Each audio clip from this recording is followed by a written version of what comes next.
O deputado Marcel Van Hatten, da tribuna da Câmara, manifestou sua preocupação com o que chamou de tentativa de golpe de Estado. O deputado leu o parágrafo 4º do artigo 57 da Constituição, que veda de forma expressa a reeleição dos presidentes da Câmara e do Senado. O assunto está em discussão no Supremo Tribunal Federal e a velha imprensa vem afirmando que os ministros pretendem permitir a reeleição ao arrepio do texto constitucional.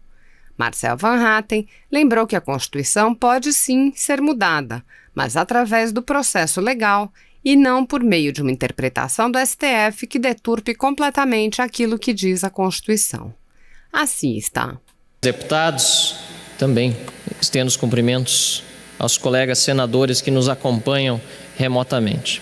Gostaria de dizer aqui que estou muito preocupado, deputado Pompeu, do meu Rio Grande do Sul, com a tentativa de golpe que está sendo dado na Constituição da República Federativa do Brasil, a tentativa de golpe que está sendo dado neste parlamento, nas nossas instituições, e vou além, inclusive na própria língua portuguesa, por meio de uma DIN protocolar no Supremo que na sexta-feira vai ser avaliada e pode garantir reeleição ao arrepio do que diz a nossa Carta Magna aos presidentes do Senado Federal e da Câmara dos Deputados.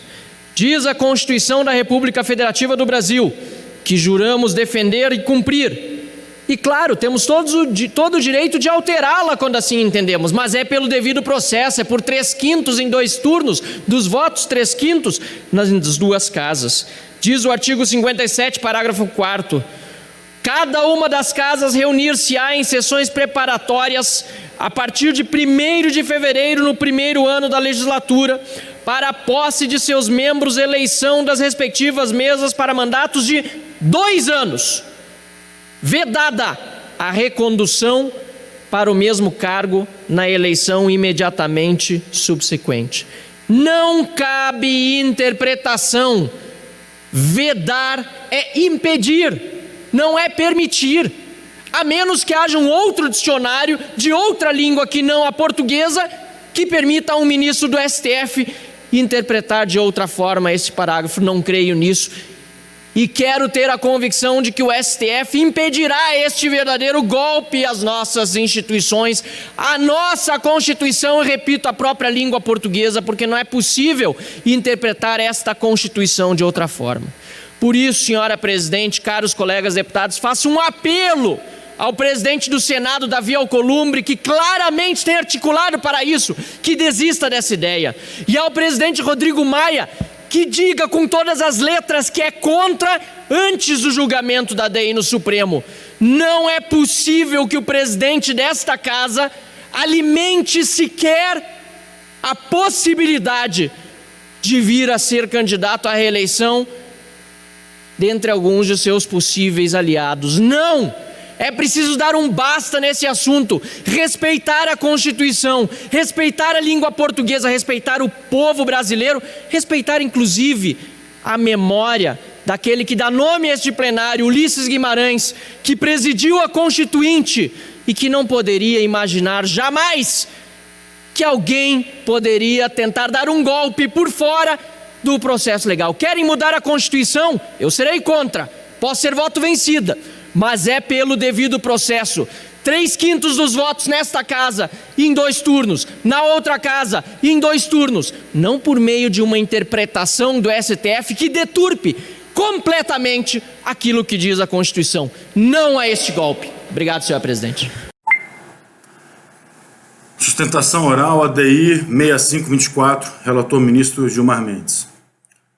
Excelentíssimo senhor ministro presidente Luiz Fux, excelentíssimo ministro relator Gilmar Mendes, na pessoa de quem cumprimento os demais ministros e ministras, excelentíssimo senhor procurador-geral da República Augusto Aras, excelentíssimo senhor advogado-geral da União José Levi.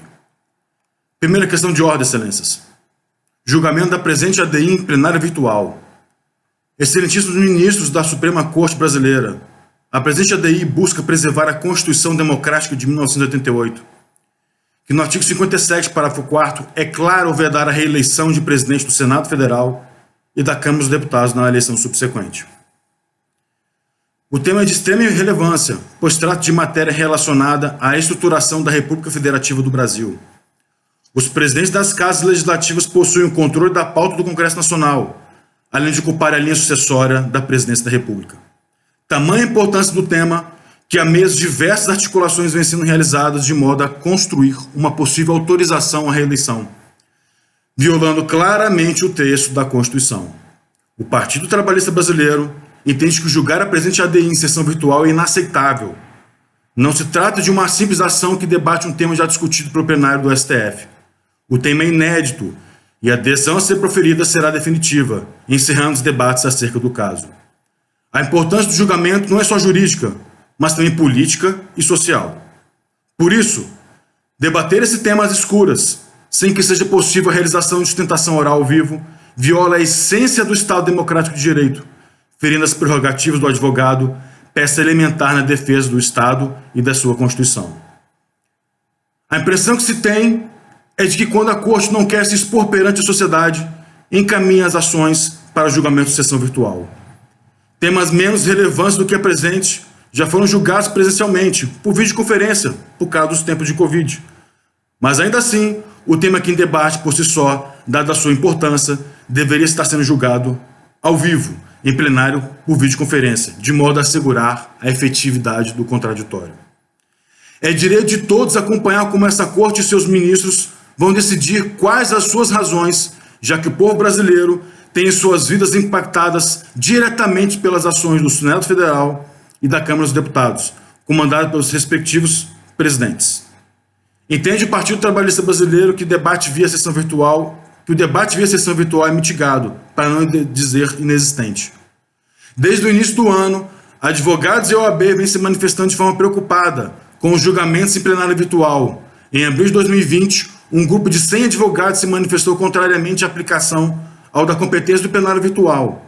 No dia 5/11 de 2020, o Conselho Pleno da OAB Nacional aprovou, por unanimidade, proposta para encaminhar ofício a essa Corte e ao CNJ, com a finalidade de garantir a sustentação oral em tempo real. Devem ser consideradas as graves consequências que podem surgir a partir do julgamento da ação. E é por isso que o debate da temática deve ser o mais amplo possível, assegurando o pleno contraditório de todas as partes envolvidas. Ressalta-se que a ADI não é a espécie de ação que deve ser julgada preferencialmente em ambiente eletrônico. Não existe justificativa para que a ADI seja julgada em sessão virtual, mas existem diversas justificativas para que seja julgado via conferência ao vivo. Vejamos quais são. A previsão regimental de realização de sustentação oral no julgamento de ADI. Não há jurisprudência do STF sobre o tema. As especificidades do caso exigem uma análise mais cuidadosa, pois o tema é de extrema relevância jurídica e política, como deve ser a Constituição interpretada e a possibilidade de permitir reeleições subsequentes, sem limites ou não. Da extrema complexidade, apesar do texto da Constituição ser claro, todas as manifestações até o presente momento, PGR, AGU, Senado Federal, são contrárias ao texto constitucional. Inédito, tema inédito não apreciado pelo plenário do Supremo Tribunal Federal. Foram realizados pedidos de destaque ao ministro relator, Gilmar Mendes, e ao presidente do Supremo Tribunal Federal, ministro Luiz Fux, mas até a presente data não foram apreciados. Portanto, com base em todo o exposto, entende o Partido Trabalhista Brasileiro que não poderia essa lei ser debatida em sessão virtual, sendo possível que Vossas Excelências requeiram destaque para que a matéria seja debatida em sessão ao vivo por videoconferência, de modo a assegurar um verdadeiro debate sobre o tema que se mostra de extrema importância. Segunda questão de ordem, suspeição do ministro Alexandre de Moraes.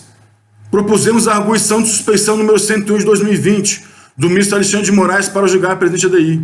O excelentíssimo ministro se reuniu conforme amplamente noticiado pela CNN com os presidentes do Senado e da Câmara para construir uma tese em conjunto, jurídica, que possibilitasse a reeleição, violando a Constituição.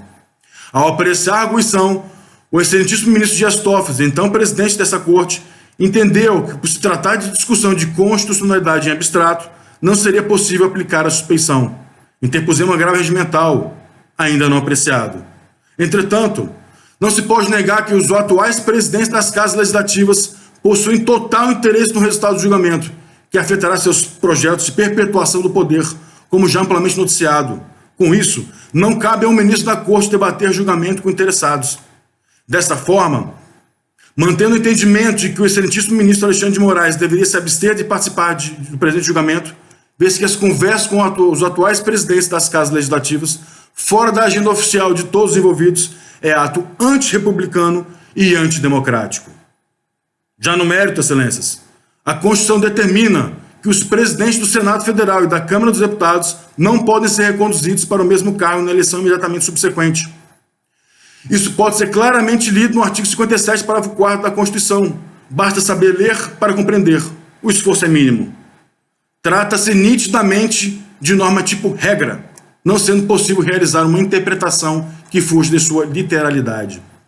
Qualquer interpretação distinta do que determina expressamente a Constituição deve ser considerada inconstitucional.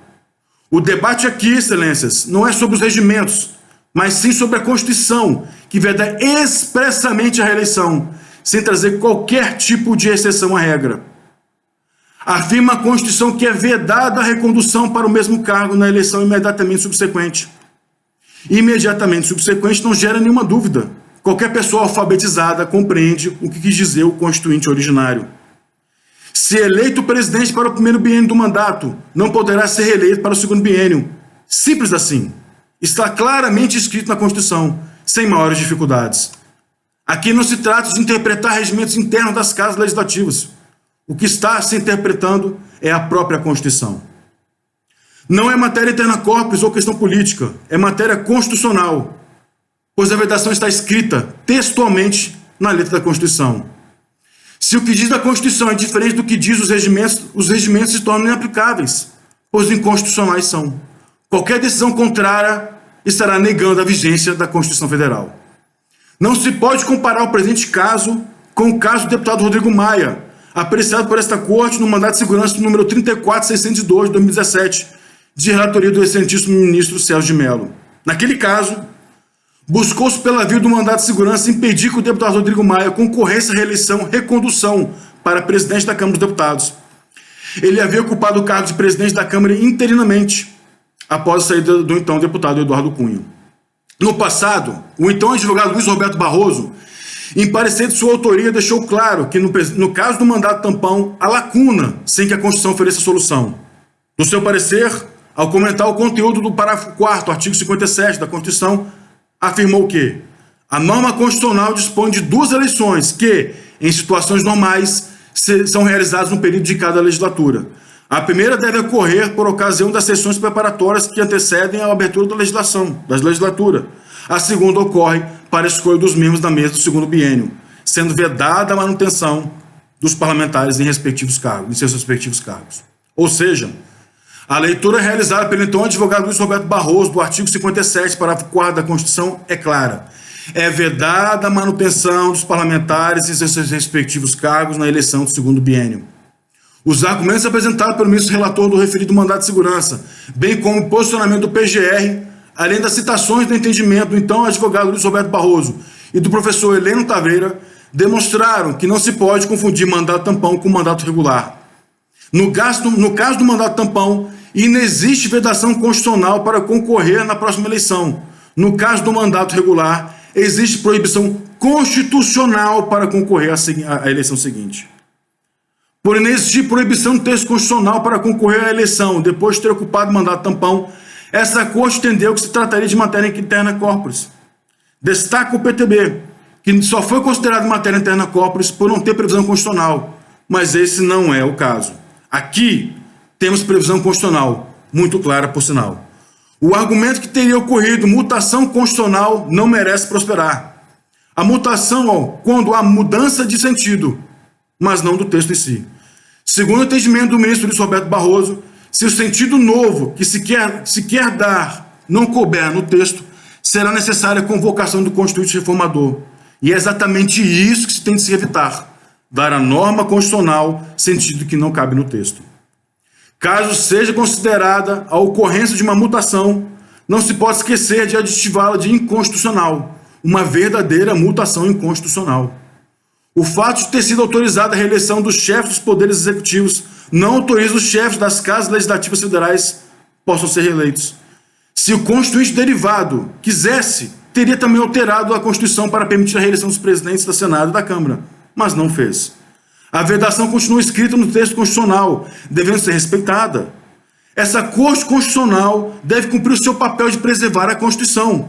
Qualquer interpretação contrária ao que se extrai de uma simples leitura do texto constitucional será como rasgar a Constituição Federal. Caso essa Corte entenda ser possível a reeleição, atropelando a Constituição, não estará apenas reescrevendo o texto constitucional, mas estará rompendo a Constituição. O colar dos pedaços da Constituição será tarefa árdua, que durará décadas, com um custo jurídico, político e social sem precedentes, sem que exista certeza de que a colagem ficará boa, como era a obra antes de ser rasgada. Não pode essa Corte tornar a Constituição inconstitucional, escolhendo quem vai comandar as casas legislativas. Essa tarefa compete à Constituição e não ao Poder Judiciário. Seguir a Constituição não pode ser considerado questão interna corporis. Caso essa Corte permita que o texto da Constituição seja desconfigurado, autorizando a reeleição imediatamente subsequente, estará desobedecendo a Constituição e as consequências jurídicas, políticas e sociais serão gravíssimas. Já finalizando, excelências, não posso deixar de citar minha grande referência jurídica, o grande Rui Barbosa, onde abro aspas. A força do direito deve superar o direito da força, onde fecho aspas. Isto posto, requer o Partido Trabalhista Brasileiro que a presente ação direta de inconstitucionalidade seja julgada procedente, assegurando que a regra prevista no artigo 57, parágrafo 4º da Constituição, que veda expressamente a reeleição para o mesmo cargo na eleição imediatamente subsequente, seja observada como determina a Constituição.